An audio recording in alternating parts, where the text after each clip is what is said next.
Welcome to Vermont Today. I'm Terry Jeroloman, and this is a special edition for the Burlington Town Meeting Day on March 3rd. I urge everyone to vote. I've been interviewing city councilor candidates, and my guest for this segment of the show is Emma Mulvaney-Stanak. Emma is running for city council in Ward 2, representing the Progressive Party. Emma, I think our viewers would like to know something about your background. Would you like to tell us where you grew up and went to school? Sure. I'm a native Vermonter. I was actually born in Marshfield, but my parents moved to Berry City when we were school age because they wanted to take advantage of the neighborhood schools. Did all my growing up in the public schools in Berry, and then went off to school in Massachusetts. Needed to break out of Vermont for a little bit, and I went to Smith College in Northampton, Massachusetts. And then about a year after graduating, I realized there was no better place to live but Vermont, so I quickly found my way back here to Burlington and worked at the Peace and Justice Center for 4 years, directing the Vermont Livable Wage campaign. Then after about 4 years or so, decided to move on and became a labor organizer for Vermont NEA, which is the National Education Association. We represent public school teachers and support staff throughout the state.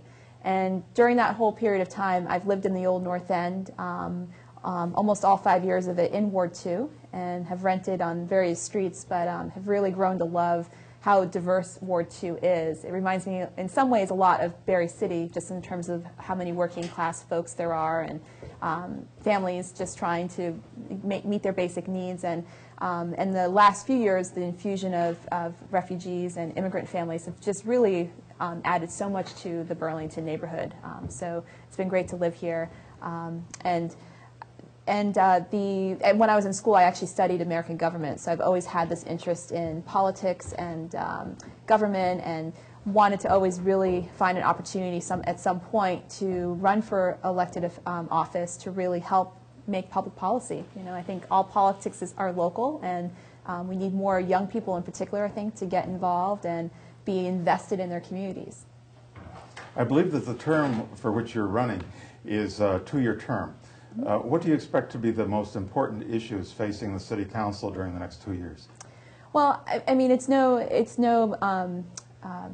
mystery to people that we're in a real economic slump at this point.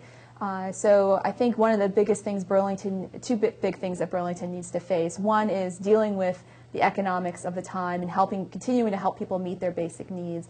You know, as I door knock, I keep coming across people who are getting laid off from their various jobs, and so Burlington, even before the economic slump, needed to focus on helping people meet their basic needs, find places to be able to buy food that's affordable, be able to get household items without having to drive to Williston or places outside of the immediate Burlington area.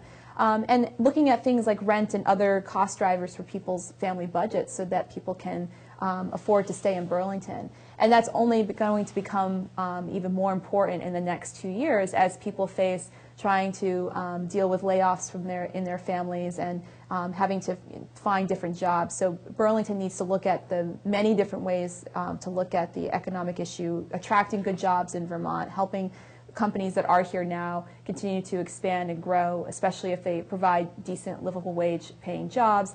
But then also looking at ways to the second issue would be building some vision into the future, because even though we're in a slump right now, it doesn't mean we can't or should stop planning for the future.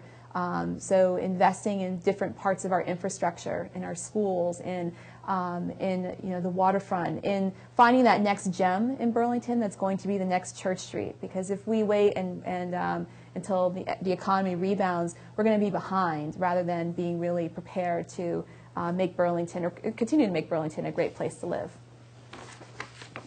We've heard a lot about the economic crisis.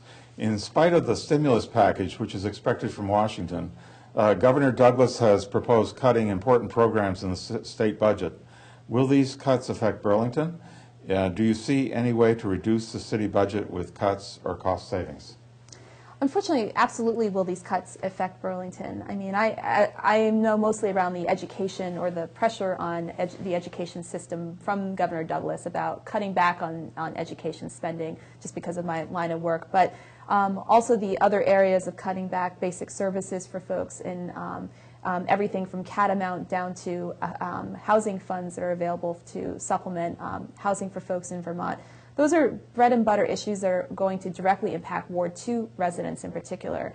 I mean, we started this great program of Catamount to help cover people, and while it's not perfect, it was a step in the right direction, and now to rescind that is really going to hurt people who have no other way of receiving health insurance and health coverage. So I'm always been very disappointed in the leadership of Governor Douglas, and I think when the economy gets tight, we can't cut the safety nets that are there to really support people, and especially working people in these tough economic times.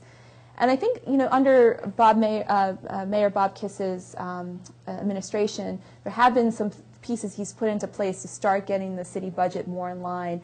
And I think he's putting us in the right direction for how to look at some of the major problems that existed when he inherited, you know, the City Hall, including things around the pension fund and the underfunding of the pension fund. I sat on Mayor Kiss's retirement task force and really helped to kind of pick through what are the various ways that we need to look at this crisis that our retirement system is, and how can we make this not a crisis that gets passed directly to taxpayers, but how can the city look at restructuring and reprioritizing how we're structuring the fund. And so I think recommendations like that and other things Bob Kiss has been doing around the budget in general with the Citizens Task Force has been really putting us in the right direction. So specifically in the budget around the pension, we shifted the retirement funds from private investors to the state investment fund, which saved us quite a bit of money just in fees alone. It's not the only solution. There's several other pieces, but if we can continue to be creative and look at, you know, holistically programs like our pension fund and look at cost-saving measures, there's more I think we can do to put the city budget into a more affordable place so that we can move forward and try to modify the direct impact that I think Governor Douglas and state cutbacks will have on a local level.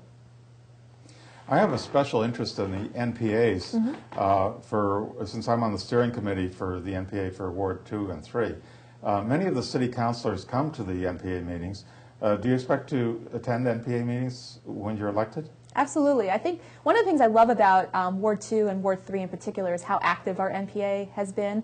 And NPAs and community gatherings like that should be the backbone of our wards. It really helps people feel involved and feel informed. We aren't all on the internet. We aren't all connected. We don't all receive the free press. So I think it's a very important way to keep people informed about what's happening in their very own neighborhoods, as well as giving them a forum to get involved in or to voice their own issues, whether it be, you know, why is the sidewalk just completely unpassable in my particular street, or having questions about what's happening on the Moran plant. And I see city councilors as being responsible city councilors as needing to be really engaged in that process and be there to answer questions from residents, but also engage and see the process and the issues that people are bringing up at the NPA level.